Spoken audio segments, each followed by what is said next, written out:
Partner Kerala വഴിയുള്ള പദ്ധതികളിൽ നഗരസഭകൾ സംരംഭകരുമായി കരാറിൽ ഏർപ്പെട്ടാൽ സർക്കാർ 1 മാസത്തിനുള്ളിൽ അംഗീകാരം നൽകുമെന്ന് മന്ത്രി മഞ്ഞളാം കുഴിയാടി. പ്രതീക്ഷിച്ചതിന്റെ 2/3 തുകയുടെ പദ്ധതികൾക്ക് നിക്ഷേപകരെ കണ്ടെത്താൻ 2 ദിവസത്തെ സംഗമത്തിലൂടെ സാധിച്ചെന്നും അദ്ദേഹം പറഞ്ഞു.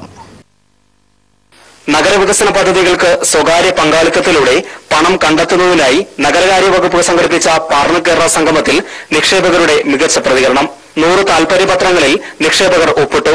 64 പദ്ധതികളിലായി 4291.89 കോടി രൂപയുടെ നിക്ഷേപത്തിനാണ് ഇതോടെ സാധ്യത തെളിഞ്ഞത്.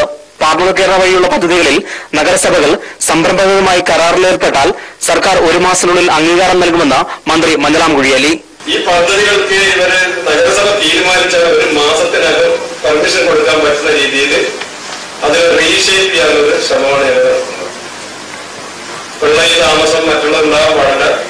പിന്നെ EPP സെല്ലിനെ ശക്തിപ്പെടുത്തിക്കൊണ്ട് നഗരസഭ ഇത് തീരുമാനിച്ചു കഴിഞ്ഞെങ്കിൽ 1 മാസം കൊണ്ടുള്ള കംപ്ലീറ്റ് ആയിട്ട് പെർമിഷൻ കൊടുക്കാനാണ് ഞങ്ങൾ ഉദ്ദേശിക്കുന്നത്.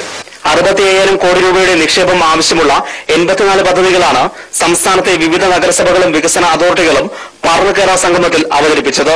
തൃശൂർ നഗരസഭയുടെ 700 കോടി രൂപ ചെലവ് കണക്കാക്കുന്ന ശക്തൻ നഗർ സമഗ്ര വികസന പദ്ധതിയും വിശാല കൊച്ചി വികസന അതോറിറ്റി മുന്നോട്ട് വെച്ച 85 കോടി രൂപ ചെലവ് കണക്കാക്കുന്ന ടണൽ മറൈൻ അക്വേറിയത്തിനുമാണ് ഏറ്റവും കൂടുതൽ നിക്ഷേപകരുടെ ശ്രദ്ധ നേടാനായത്.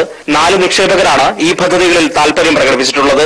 അംബേദ്കർ സ്റ്റേഡിയത്തിൽ GCDA പദ്ധതിയിട്ടിരിക്കുന്ന 126 കോടി രൂപയുടെ ഷോപ്പിംഗ് മാൾ, കോഴിക്കോട് നഗരസഭയുടെ 20 കോടി ചെലവ് പ്രതീക്ഷിക്കുന്ന നടക്കാവ് ഏരിയ ഡെവലപ്മെന്റ് എന്നീ പദ്ധതികൾക്കും 3 നിക്ഷേപകർ വീതം താൽപര്യപത്രത്തിൽ ഒപ്പിട്ടിട്ടുണ്ട്. 18 പദ്ധതികൾക്ക് 2 നിക്ഷേപകർ വീതവും താൽപര്യം പ്രകടിപ്പിച്ചു. മറ്റു പദ്ധതികൾക്ക് ഓരോ നിക്ഷേപകരാണുള്ളത്. India vision, Kochi.